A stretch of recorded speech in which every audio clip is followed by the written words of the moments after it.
This is Change Radio News. Today is Friday, the 26th of November, 2021. The news read by Olive Ruzizo. Stories making headlines. An MDC Alliance member dies from injuries sustained from torture by known Zanupf thugs. UK imposes travel ban on Zimbabwe and 5 other countries as new deadly COVID-19 variant emerges. And Coltart rubbishes Mtulunube's budget.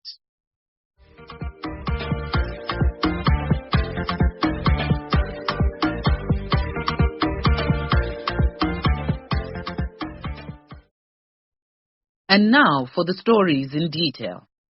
The MDC Alliance is mourning the death of its member Nyasha Zhambe Mawere from Gutu in Masvingo Province.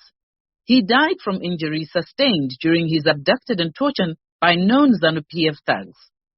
Mawere was abducted during the MDC Alliance President Nelson Chamisa Citizens and Communities Interface meetings held in that province last month. Let's get more details from our reporter. This morning, MDC Alliance announced the sad passing away of its staunch member Nyasha Zhambe Mawere, who succumbed to injuries caused by severe torture by Zanupf thugs. The 40-year-old was abducted, tortured and beaten by unknown Zanupf thugs last month for attending MDC Alliance President Nelson Chamisa's meetings with villagers in Gutu. At the time of the reporting, no funeral arrangement had so far been announced. Today we will name the perpetrators for public knowledge, safety and awareness. They are Besta Mafio, Joseph Mudziwepasi, Tapiwa Chikomo, Joseph Mutema, Quinton Munangwara, Euphoria Musenza and Snigiwe Maireva. We hope that the police will act accordingly by arresting Nyasha's murderers. Sasha Stone reporting for Change Radio News. The United Kingdom has today put Zimbabwe, South Africa, Botswana, Namibia, Eswatini and Lesotho on the red list of travel restrictions. This was said by the country's Secretary of State for Health and Social Care, Sajid Javid, after the discovery of a new deadlier COVID-19 variant in Botswana. He said scientists were deeply concerned about the new worst ever super mutant COVID-19 variant that has started spreading in southern Africa. The variant, soon to be called NU, is said to be more transmissible and has the potential to evade immunity. In announcing the travel ban on the countries, Javid said the variant poses a potential and significant threat to the vaccine program, which his government will have to protect at all costs. We spoke to MDC Alliance Secretary for Health and Childcare, Dr. Henry Madzorera, on what Zimbabwe needs to do to help stop the spread of the new variant. He said, "The new variant is worrisome. Is our PCR testing, which we currently do, going to detect the new variant? We don't know. Those who have been vaccinated, are they still going to be protected against the new variant? We don't know. We don't know clinically what the variant will look like, whether it will be more intense than the previous Delta variant that we've gone through, whether it will cause more sickness and death, whether it will be more transmissible, we don't know. But one thing we shouldn't do is to close our borders completely like some countries are doing. It doesn't help anything. This planet has become just one globe, and you can't stop infections traveling from one country to another by closing borders selectively. As we understand, the variant is already in Europe now, and so closing borders for Zimbabwe and South Africa and other countries will not help anything. What we need to do as a nation is to intensify the COVID-safe behaviors that we've been preaching all the time. Minimal disruption of life at this point in time, and we need to intensify. When I say intensify COVID safe, I mean the social distancing, the hand washing, masking up, staying at home if you have nothing to do in town, and so forth. But we need to intensify border controls, testing at the borders, quarantine, and isolation of those who test positive. Quarantine might look expensive right now because we're going to expect thousands of Zimbabweans coming from Botswana, South Africa. But in the long run, it's cheaper financially and also in terms of lives saved. So quarantine is very important. We must deal with unofficial ports of entry. We're talking about those who cross the river on foot. And we must intensify in-country surveillance and genomic sequencing. Let's know what is happening inside the country. Do we already have the variants or not? These are some of the few things that we need to do.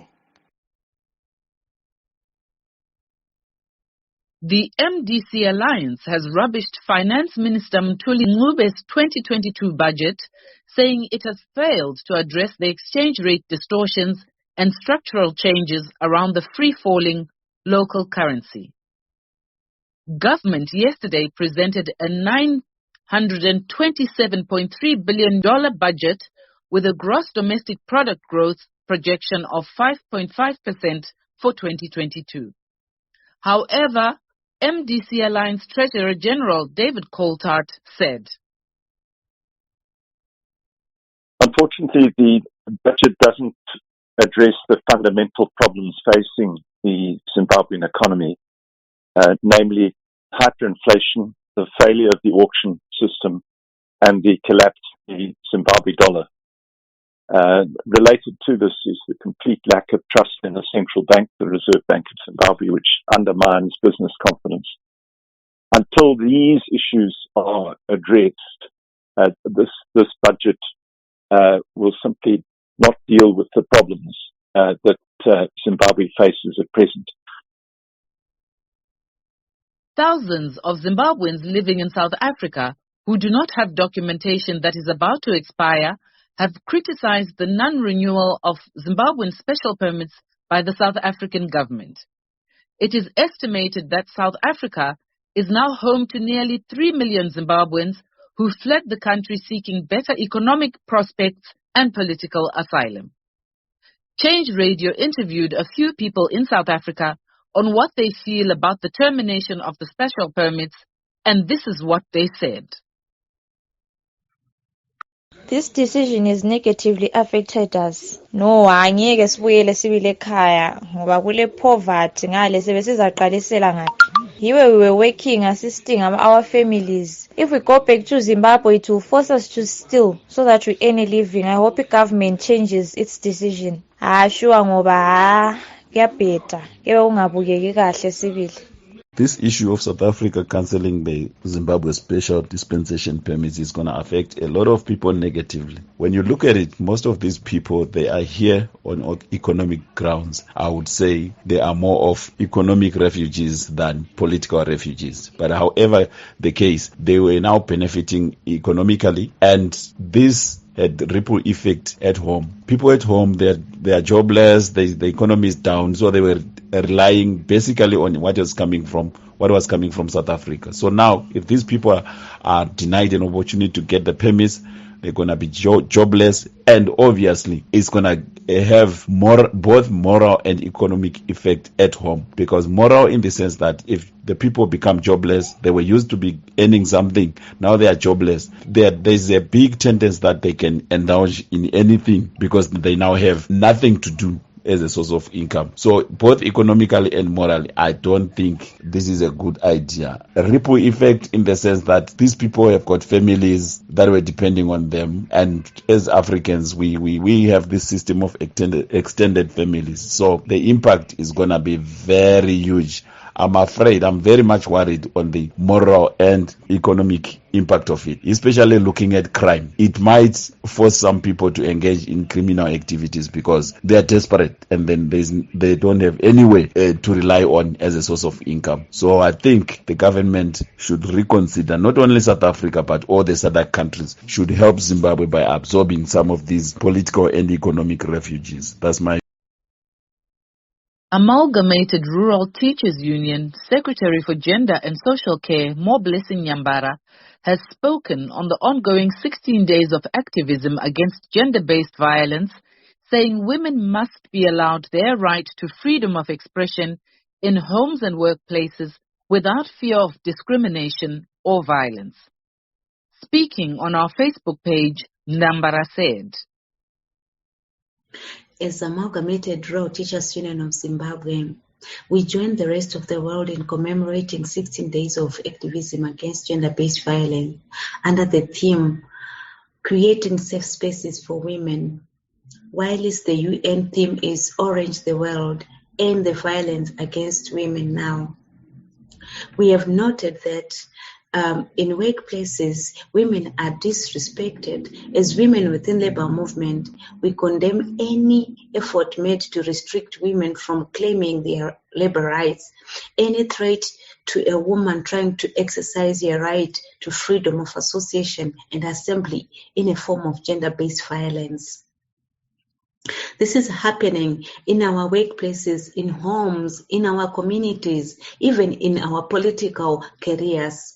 Women in Zimbabwe have not yet been liberated from patriarchal rules, which sees the male counterparts dominate in workplaces and in homes. And this has destroyed many women's careers in the whole world, especially in the activism and political careers. It is our belief that gender equality will eliminate gender-based violence, as women and men will be having equal opportunities and treat each other equally at workplaces, at homes, and everywhere globally. We also reprimand those women who abuse men, both at home and in workplaces. Nobody is supposed to be abused regardless of their gender. So let's fight together to eliminate gender-based violence in our homes, workplaces, and in our communities. Change Radio encourages citizens to become registered voters for the upcoming 2022 by-elections and the 2023 general elections. To find out where your nearest voter registration center is, please call the free phone number 0808 0219, the number again 0808 0219.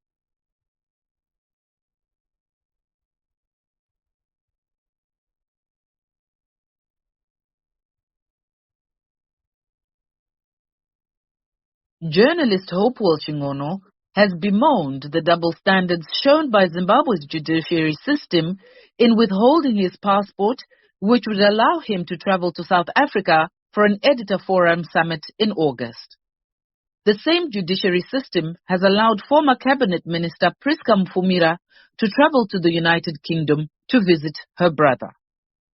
Chingono was arrested by police for speaking up against corruption, whilst Mfumira is facing charges of corruption for stealing over $95 million from NASA.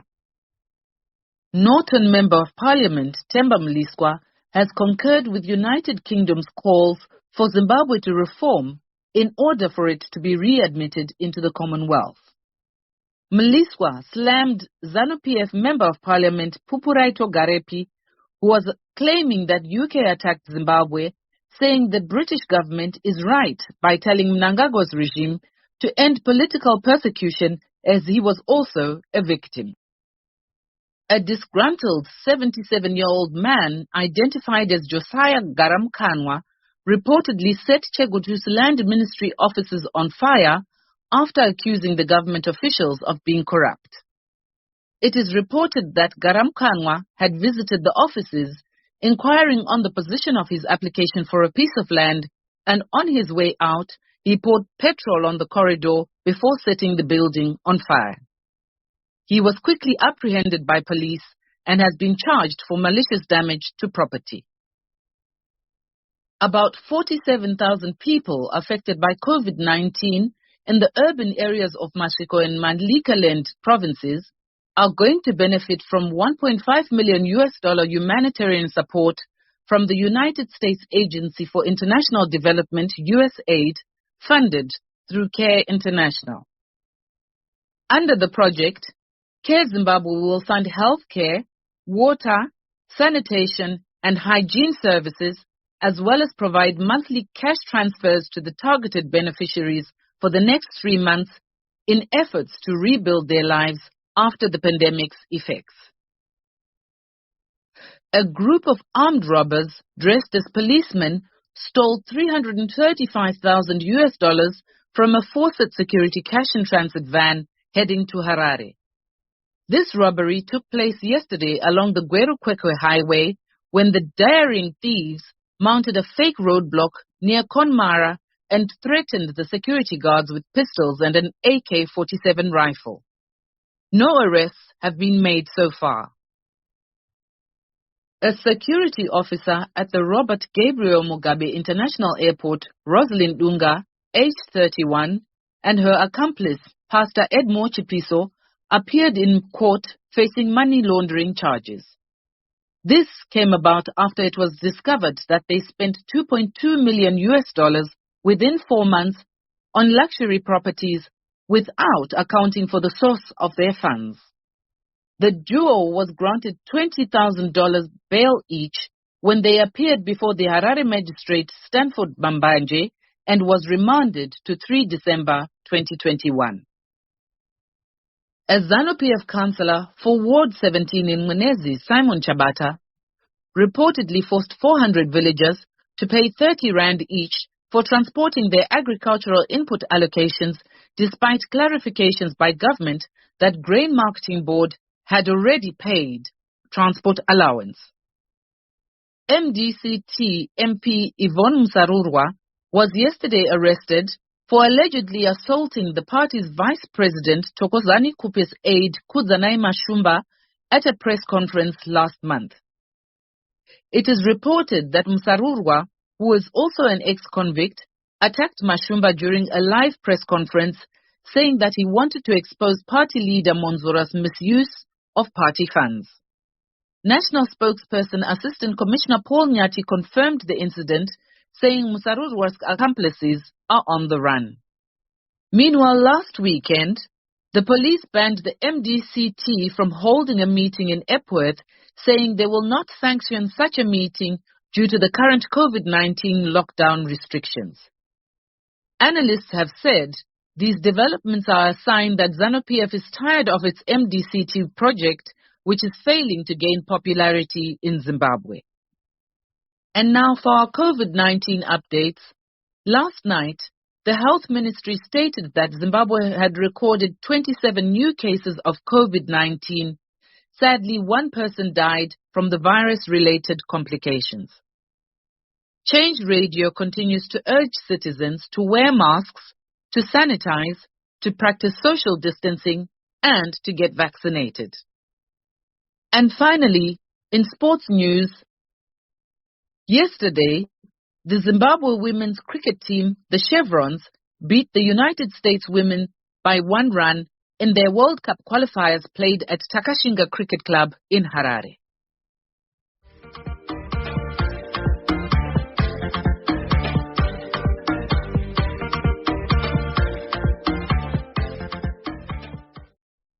To end the bulletin, here are the headlines once again.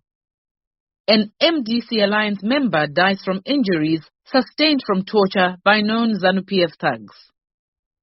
UK imposes travel ban on Zimbabwe and 5 other countries as new deadly COVID-19 variant emerges. And Coulthard rubbishes Mthuli Ncube budget.